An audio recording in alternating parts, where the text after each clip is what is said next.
Hey guys, Caleb here with DSLR Video Shooter, and this is the Sony FX30, which I am in love with. And this is a big old pile of budget cinema and autofocus lenses I picked up to see if there are any good options for those of us looking to save some money on glass for this amazing little camera. The FX30 has a Super 35 or APS-C size sensor, which means there are a ton of lens options. Not only can you use full frame, but you can also use crop sensor lenses. And while Sony has really filled out their crop lens lineup, there are also a ton of really affordable options available for those of us who want to save a couple extra bucks and find some really weird, interesting optics. So I went out and got over 20 different lenses. None of these companies are paying for this video. That said, this video is supported by those of you who have purchased my camera guides and LUTs. Check the links in the description to learn more, and thank you guys so much for the continued support. So now let's dive into the lenses, which are a mix of manual and autofocus. And I'm going to start with a really interesting set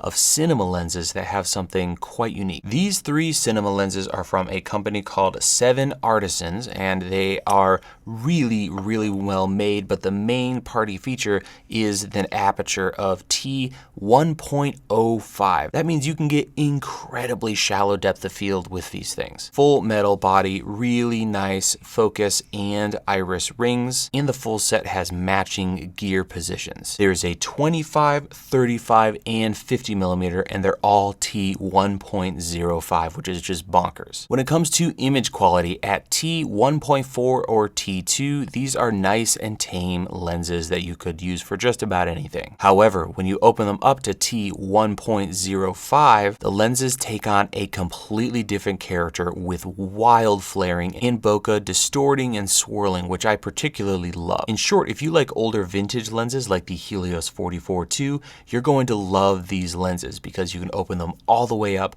and just have some wild, crazy stuff. And that kind of shallow depth of field is really interesting and just something you don't see that often. And again, if you want a more technical look, just stop the lenses down and you're back to a nice T1.4, T2 kind of look. Another crazy thing about these lenses is the price. These are $400 to $500 a pop, which is really great value. And on top of that, they're just really well made little cinema lenses. Next up, let's jump into some autofocus lenses. These are from Sigma, and they are the wildly popular contemporary primes for crop sensors. I only have two of these lenses, but there are a set of three. So right now I'm holding the 16mm f1.4, the 30mm f1.4, and there is also a 56mm f1.4. In short, these are just really good, really reliable autofocus lenses, and they work great on the Sony E-mount. I've been using these for years, and the 16 in particular is just a really solid all-around lens. I love that focal length on a crop sensor like the FX30, and most of the time this thing is on sale at under $400. When it comes to the 30mm, this is perfect for YouTube style setups like what you're watching right now. And this thing is wildly affordable at $265 at the time of this recording. The 56mm, while I don't own it, is also a great option if you need kind of like an 85mm kind of focal length, which isn't something I normally film with, but that could be something to look at. When you look at the image quality, these primes are going to outperform all the other primes in this lineup. They're very contrasty. They have really good flaring control. The only thing I don't like about them is they are so annoying when it comes to manual focus. So if you ever have to manually focus while silky smooth, there's just really no feedback and not really my favorite. But if you're going to use them as autofocus lenses for video, they're going to be just fine. Now let's talk about another set of autofocus prime lenses, this time from the company Viltrox, including a 13mm, 23mm, 33mm, and 56mm, all f1.4, which is fantastic.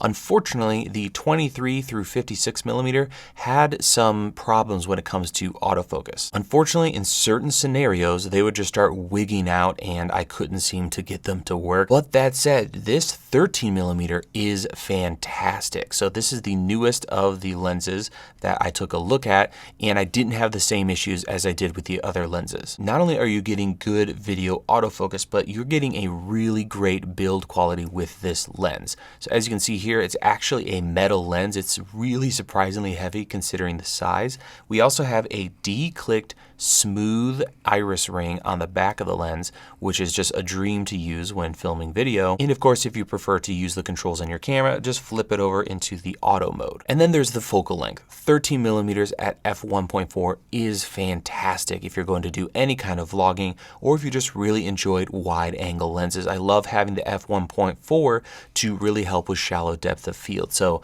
a solid lens, one that I really think would be a great move to have with your FX30, and it's under $500 at around $460. Next, we're going to talk about a whole mess of lenses from TTArtisan. You may have seen these when looking for lenses online, as they have a ton of offerings. These are only 6 for the E mount, but they have so many lenses, it's absurd. So I'm going to break this into 2 different groups, starting with these 2 little pancake lenses. Now, all of these lenses are going to be manual focus only, and these 2 in particular are pretty interesting. First, we have the size. You can see how compact these are. Most of these TTArtisan's lenses, unfortunately, in my opinion, have these threaded lens caps, so you can't quickly put them back on. You have to thread them back on.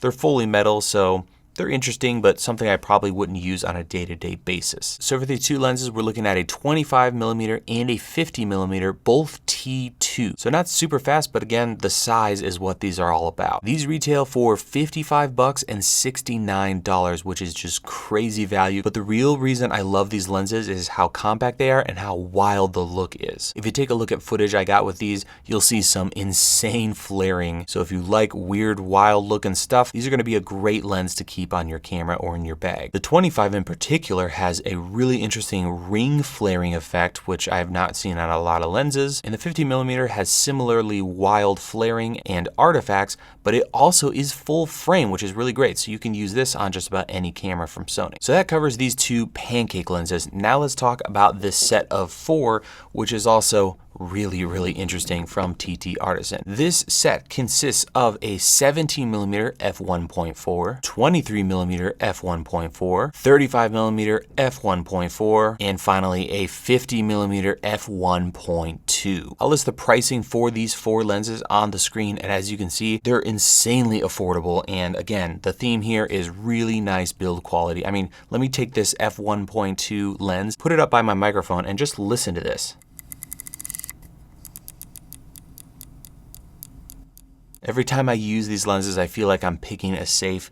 It's just a really nice experience. Okay, but what about actual image quality? Well, let's take a look at that now, starting with wide open and the flaring when a light is turned on in the background. As you can see, lots of stuff to love there. If you don't have strong backlighting, the lenses are much more reserved. And again, I love when bokeh gets weird. So all of these lenses have really interesting distortions and cutting and shaping of the bokeh in the background, which I think just has a ton of character and is really interesting. Mechanics on these are just fantastic, and they're really easy to use for manual focus, which is important because they're manual focus lenses without any autofocus. If I could only pick a few, I think the 17mm is super interesting due to the fact that it's so wide at f1.4 and so affordable. I also love the matching 35mm, so these would be a great way to go. But if you really care about shallow depth of field, the 50mm f1.2 is really nice to use, and I love these little thumb and forefinger knobs on the iris ring. Before we move on to the final set of cinema primes, let's talk about zoom lenses. If you want a decent zoom lens that has a constant aperture of f2.8, you usually have to spend a decent amount of money. But I have found 2 really great options that are going to save you a lot of money and have some interesting features. The first is the Tamron 17 to 70 f2.8. This lens has several great features. First, the range. 17 to 70 is fantastic. The lens has a constant aperture of f2.8, but it also has VC, which stands for vibration control, so you have image stabilization built into the lens. Honestly, the only thing I didn't like about using this lens was the size. It is a little bit of a girthy fellow, especially when we look at our next zoom lens. But at $700 to $750, this is going to be an amazing all-around zoom for cameras like the FX30. Only reason I wouldn't go with that lens is this lens, which is the Sigma 18 18 to 50 millimeter. And as you can see here, this thing is absolutely tiny. I love the range of 18 to 50 millimeters, and yes, it does extend forward quite a bit once you do that, but the compact size mixed with how lightweight this thing is makes for a killer combination, and since I've purchased this, it's pretty much lived on my FX30. But there's another amazing feature with this lens that I discovered and could not believe, and that is the minimum focus distance. You can get objects right up against the front of this lens for almost macro-like shots, which is such a great feature. As if all of that was not enough to make you fall in love with this great little lens, the image quality is super solid and the price is bonkers. You're looking at $550 for this lens, which is bananas considering what all you're getting for this tiny little lens. Okay, our last three lenses are three cinema primes, again from Viltrox. This time, however, we're looking at some manual focus cinema lenses that are incredibly compact, as you can see here. The set consists of a 23mm, 33mm, and 56mm, all T1.5. And with these lenses, the story is super compact and wickedly good build quality. These easily are better built than any of the other lenses we've talked about. The tolerances on this lens are so tight, and once you get them in your hands, you won't believe how small they are, but also just how solid they feel, and it just gives you a lot of confidence. Breathing on these lenses are very controlled, and the bokeh has some shaping and distortion, which again, as I've said, I love. They also come with these nice metal lens caps that are just perfectly fitting to each lens, which is, you know, something I really appreciate as well. And all of the gears line up perfectly throughout the whole set. All right, so that was a ton of lenses, tons of information. To kind of sum things up, when it comes to zooms, I personally have decided to go with the Sigma 18 to 50, but the Tamron is equally awesome with just a different set of features. If you like insane artifacts and tons of shallow depth of field, those TTArtisan primes are great at T1.05, and you can stop them down to clean things up. Also really well built. Going along with that cinema lens theme, the Viltrox cinema lenses are so well made and so compact. So if you like those set of features and want good image quality, these are going to be a great way to go as well. For autofocus primes on a budget, you're really looking at Sigma and Viltrox. If you like a full set of lenses, I would recommend the Sigma, as they're all very consistent and they're all very reliable. Some of Viltrox's older lenses struggled, but this new 13mm was fantastic, and I really appreciate the build quality. 13mm at f1.4 is awesome, and I love having a declicked aperture ring. Finally, we have all those TTArtisan lenses, and honestly, you really can't go wrong with these. Sure, they're not going to be super clean and pristine. If you like some wild optics, those are great, and they're insanely affordable. I mean, you can buy all 6 of those lenses for around $500. Whew, so hopefully that has helped you guys figure out lenses for your FX30 or other Sony crop sensors. I had a ton of fun playing with these lenses and look forward to doing more content on the FX30, and I'm working on a guide for it, so stay tuned for that. Until then, thank you guys so much for watching. I hope you have a wonderful rest of your day. Thank you so much for the support. We'll see you in the next video, but if you're looking for something to watch, maybe check this one out in the meantime. All right, let's go ahead and get that puppy.